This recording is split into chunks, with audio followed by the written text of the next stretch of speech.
तिथि 9 जुलाई 2023, revised course 26 to 95। आज की मुरली के मुख्य पॉइंट्स। अव्यक्त मुरली।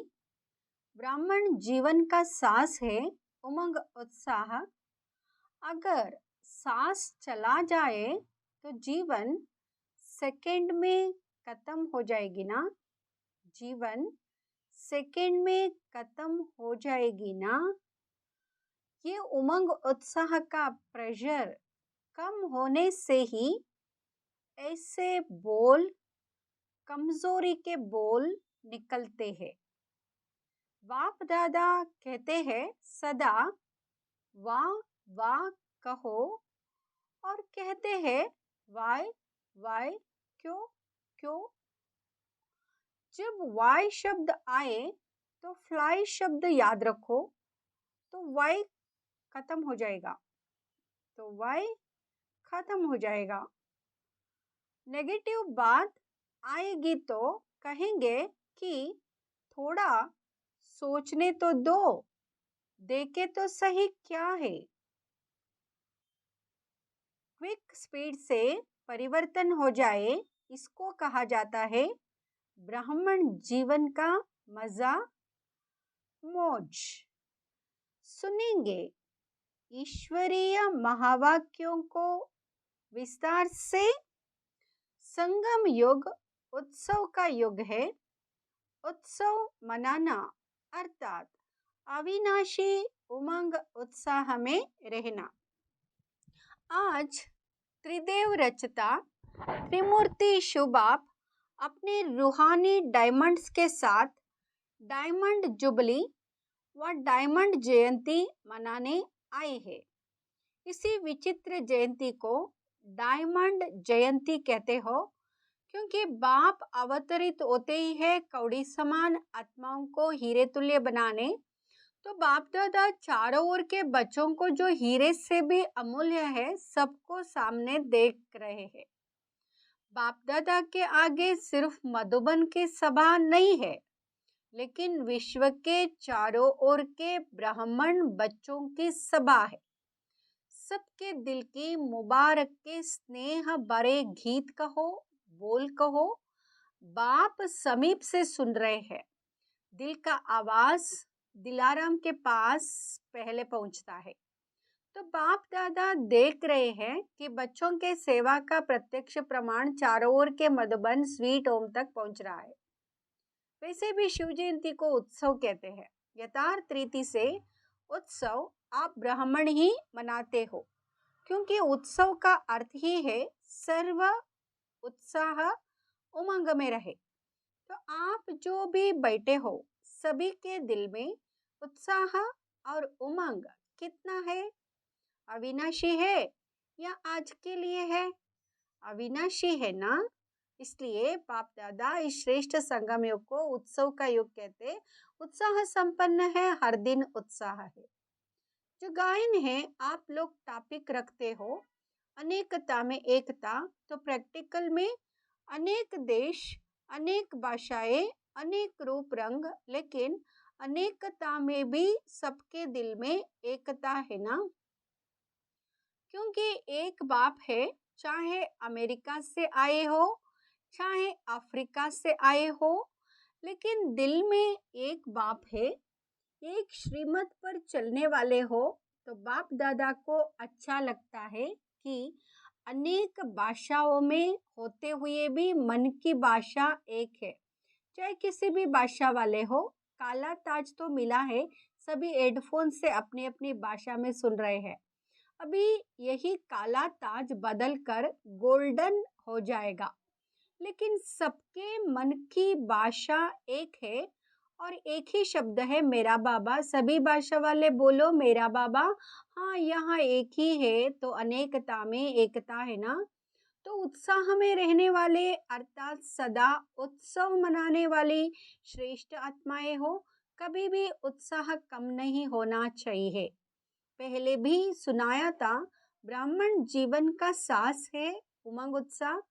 अगर सांस चला जाए तो जीवन सेकंड में खत्म हो जाएगी ना। तो ब्राह्मण जीवन में यदि उमंग उत्साह का सांस नहीं तो ब्राह्मण जीवन नहीं। जो सदा उमंग उत्साह में होगा वो फलक से कहेगा कि ब्राह्मण है ही उत्साह उमंग के लिए, और जिसका उमंग उत्साह कम हो जाता है उसके बोल ही बदल जाते हैं। वो कहेगा है तो सही, होना तो चाहिए, हो जाएगा। तो ये भाषा और उस भाषा में कितना अंतर है। उसके हर बोल में तो जरूर होगा, होना तो चाहिए। तो ये जो तो होता है ना, ये उमंग उत्साह का प्रेशर कम होने से ही ऐसे बोल, कमजोरी के बोल निकलते हैं। तो उमंग उत्साह कभी कम नहीं होना चाहिए। उमंग उत्साह कम क्यों होता है? बाप दादा कहते सदा वाह वाह कहो, और कहते वाई वाई क्यों क्यों। अगर कोई भी परिस्थिति में वाई शब्द आ जाता है तो उमंग उत्साह का प्रेशर कम हो जाता है। बाप दादा ने अगले साल भी विशेष डबल फॉरेनर्स को कहा था कि वाई शब्द को ब्राह्मण डिक्शनरी में चेंज करो। जब वाई शब्द आए तो फ्लाई शब्द याद रखो, तो वाई खत्म हो जाएगा। कोई भी परिस्थिति छोटी भी जड़ बड़ी लगती है तो वाई शब्द आता है। एक क्यों, एक क्या, और फ्लाई कर लो तो परिस्थिति क्या होगी? छोटा सा खिलौना। तो जब भी वाई शब्द मन में आवे तो कहो ब्राह्मण डिक्शनरी में वाई शब्द नहीं है, फ्लाई है। क्योंकि वाई वाई हाय हाय करा देता है। बाप दादा को हंसी भी आती है। एक तरफ कहेंगे नहीं, हमारे जैसा श्रेष्ठ भाग्य किसका नहीं है, अभी अभी यह कहेंगे, और अभी अभी उमंग उत्साह कम हुआ तो कहेंगे पता नहीं मेरा भाग्य ऐसा है, मेरे भाग्य में इतना ही है, तो हाय हाय हो गया ना। तो जब भी हाय हाय का नजारा आवे वाह वाह कर लो तो नजरा भी बदल जाएगा और आप भी बदल जाएंगे। डबल विदेशी आजकल पॉजिटिव थिंकिंग का कोर्स कराते हो ना, सभी विदेश में विशेष कोर्स यहाँ कराते हो, तो अपने को भी कराते हो या दूसरों को कराते हो? जिस समय कोई ऐसी परिस्थिति आ जाए तो अपने को ही स्टूडेंट बनाकर खुद ही टीचर बन करके अपने को यहाँ कोर्स कराओ। अपने को करा सकते हो या सिर्फ दूसरे को करा सकते हो? दूसरे को कराना सहज है।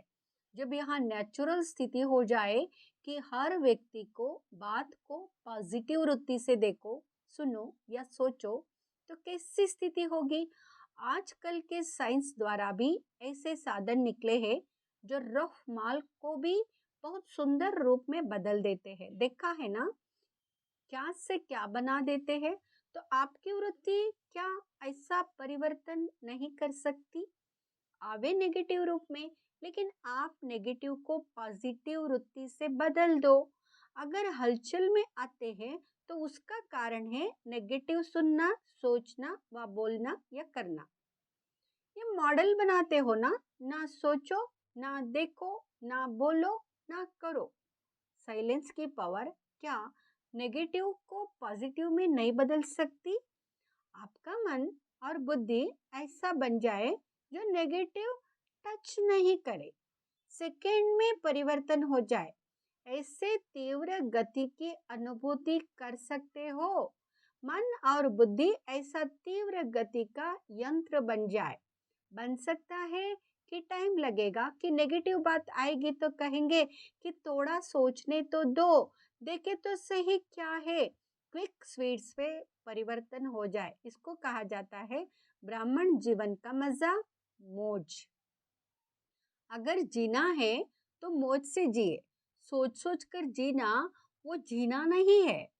आप लोग औरों को कहते हो कि राजयोग जीने की कला है, तो आप लोग राजयोगी जीवन वाले हो ना, कि कहने वाले हो?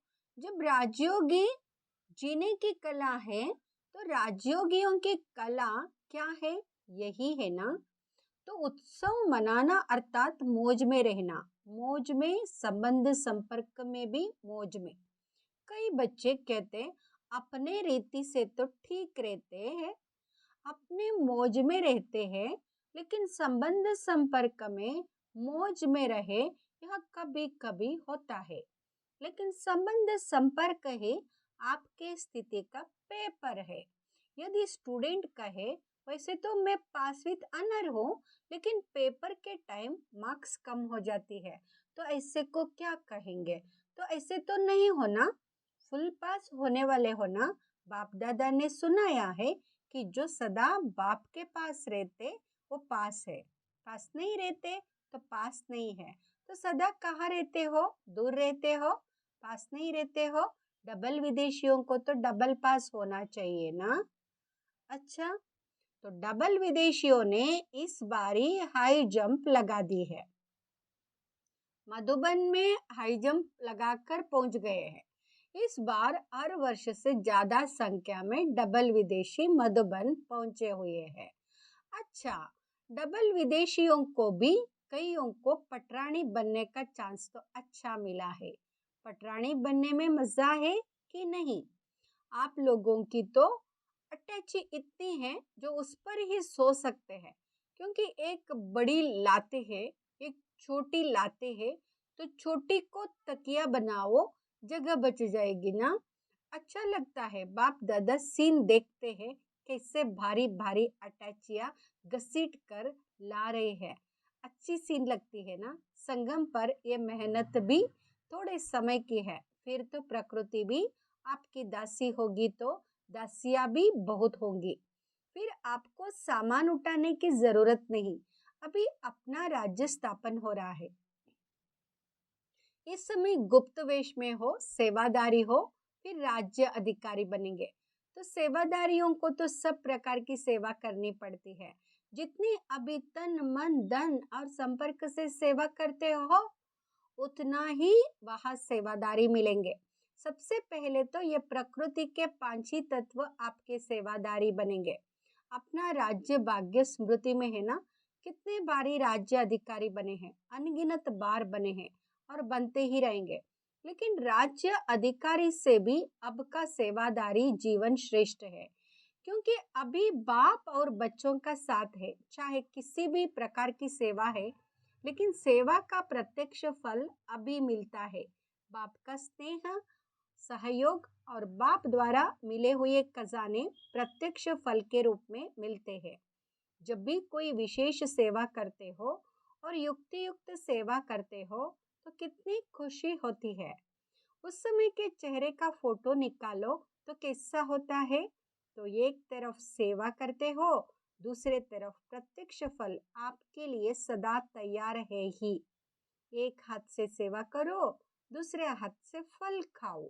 ऐसा अनुभव होता है कि सेवा में बड़ी मेहनत है, सेवा में हलचल होती है या नहीं? कभी कभी होती है। ये हलचल ही परिपक्व बनाती है, अनुभवी बनाती है। हलचल में इसलिए आते हो जो सिर्फ वर्तमान को देखते हो, लेकिन वर्तमान में छिपा हुआ भविष्य जो है वो स्पष्ट नहीं दिखाई देता है, इसलिए हलचल में आ जाते हैं। कोई भी बड़े से बड़ी नाजुक परिस्थिति वास्तव में आगे के लिए बहुत बड़ा पाठ पढ़ाती है। परिस्थिति नहीं है, लेकिन वह आपकी टीचर है। उस नजर से देखो कि इस परिस्थिति ने क्या पाठ पढ़ाया। इसको कहा जाता है नेगेटिव को पॉजिटिव में परिवर्तन करना। सिर्फ परिस्थिति को देखते हो तो घबरा जाते हो, और परिस्थिति माया द्वारा सदा नए नए रूप से आएगी। वैसे ही नहीं आएगी, जिस रूप में आ चुकी है उस रूप में नहीं आएगी, नए रूप में आएगी। तो उसमें घबरा जाते हैं, ये तो नई बात है, ये तो होता नहीं है, ये तो होना नहीं चाहिए।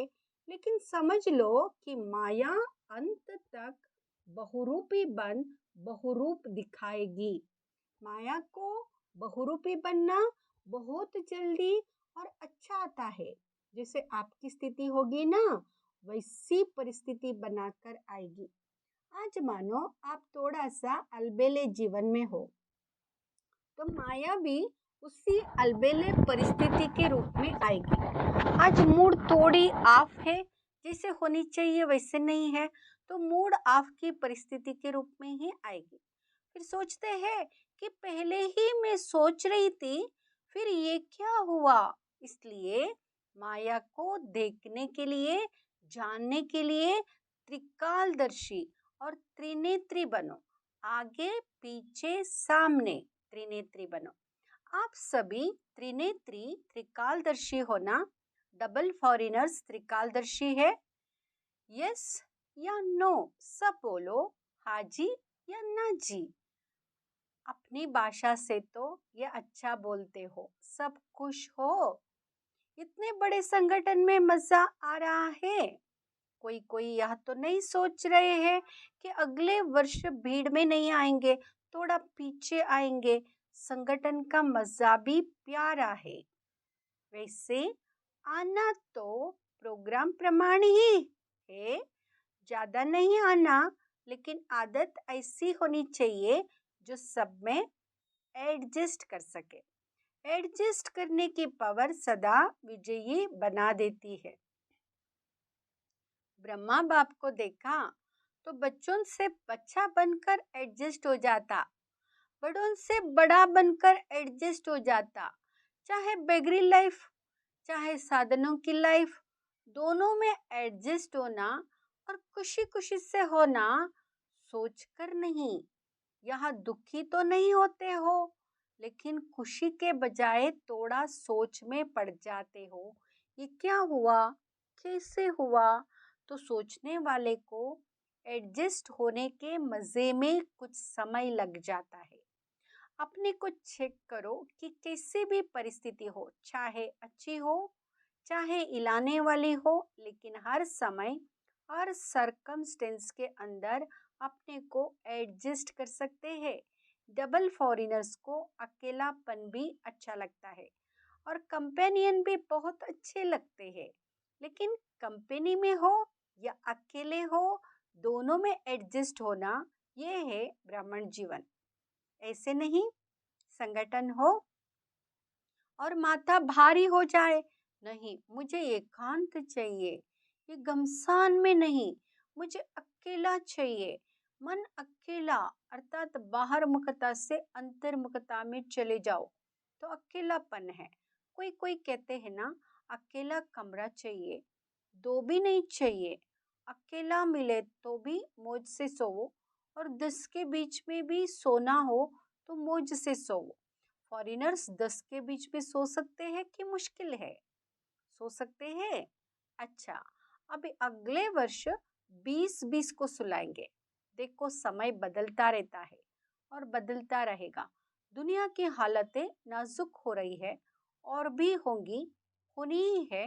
अभी सिर्फ एक स्थान पर अलग अलग होती है, आखिर में सब तरफ इकट्ठी होगी। तो नाजुक समय तो आना ही है। समय नाजुक हो, लेकिन आपकी नेचर नाजुक नहीं हो। कईयों की नेचर बहुत नाजुक होती है ना, थोड़ा सा आवाज हुआ, थोड़ा सा कुछ हुआ तो डिस्टर्ब हो गए। इसको कहते हैं नाजुक स्थिति, नाजुक नेचर। तो नाजुक नेचर नहीं हो, जैसा समय वैसा अपने को एडजस्ट कर सको। ये अभ्यास आगे चलकर आपको बहुत काम में आएगा, क्योंकि हालतें सदा एक जैसी नहीं रहनी है। और फाइनल पेपर आपका नाजुक समय पर होना है, आराम के समय पर नहीं होना है, नाजुक समय पर होना है। तो जितना अभी से अपने को एडजस्ट करने की शक्ति होगी, तो नाजुक समय पर पास विद ऑनर हो सकेंगे। पेपर बहुत टाइम का नहीं है, पेपर तो बहुत थोड़े समय का है, लेकिन चारों ओर की नाजुक परिस्थितियां, उनके बीच में पेपर देना है। इसलिए अपने को नेचर भी शक्तिशाली बनाओ। क्या करें, मेरी नेचर ये है, मेरी आदत ही इससी है, ये नहीं, इसको नाजुक नेचर कहा जाता है। देखो बाप दादा ने स्थापना के आदि में सब अनुभव करा लिया, जब आदि हुई तो राजकुमार और राजकुमारियों से भी ज्यादा पालना, साधन सब अनुभव कराया, और आगे चलकर बेगरी लाइफ का भी पूरा अनुभव कराया। तो जिन्होंने दोनों अनुभव किया, उनकी आदत बन गई। तो आप लोगों के आगे तो ऐसा समय आया नहीं है लेकिन आना है। जहाँ भी रहते हो सभी हिलने हैं, सब आधार टूटने हैं। तो ऐसे टाइम पर क्या चाहिए? एक ही बाप का आधार। आप लोग तो बहुत बहुत लकी हो। जो आने का समय आपका सहज साधनों का है। सहज साधनों के साथ साथ आपका ब्राह्मण जन्म है। लेकिन साधन और साधना, साधनों को देखते साधना को नहीं भूल जाना, क्योंकि आखिर में साधना ही काम में आनी है। समझा? अच्छा। चारों ओर के अमूल्य विशेष रत्नों को सदा हर दिन उत्साह से उत्सव मनाने वाली श्रेष्ठात्माओं को, सदा स्वस्थिति और सेवा के उन्नति में बैलेंस रखने वाली ब्लेसिंग के अधिकारी आत्माओं को, सदा परिस्थिति को सहज पार करने वाली ऐसे अचल अडोल महावीर आत्माओं को बाप दादा का याद प्यार और नमस्ते। हम बच्चों का भी बाप दादा को याद प्यार और नमस्ते। शुक्रिया बाबा, शुक्रिया। वरदान: संपूर्णता द्वारा संपन्नता की प्रारब्ध का अनुभव करने वाले सर्व झमेलों से मुक्त भाव। संपूर्णता द्वारा संपन्नता की प्रारब्ध का अनुभव करने वाले सर्व झमेलों से मुक्त भाव। संगम युग पर सागर गंगा से अलग नहीं, गंगा सागर से अलग नहीं। इसी समय नदी और सागर के समाने का मेला होता है। जो इस मेले में रहते वह सर्व जमेलों से मुक्त हो जाते हैं। लेकिन इस मेले का अनुभव वही कर सकते हैं जो समान बनते हैं। समान बनना अर्थात समा जाना। जो सदा स्नेह में समाये हुए हैं वह संपूर्णता और संपन्नता की प्रारब्ध का अनुभव करते हैं। उन्हें कोई भी अल्पकाल के प्रारब्ध की इच्छा नहीं रहती। स्लोगन: सदा एक बाप के श्रेष्ठ संग में रहो तो होलीएस्ट हाईएस्ट बन जाएंगे।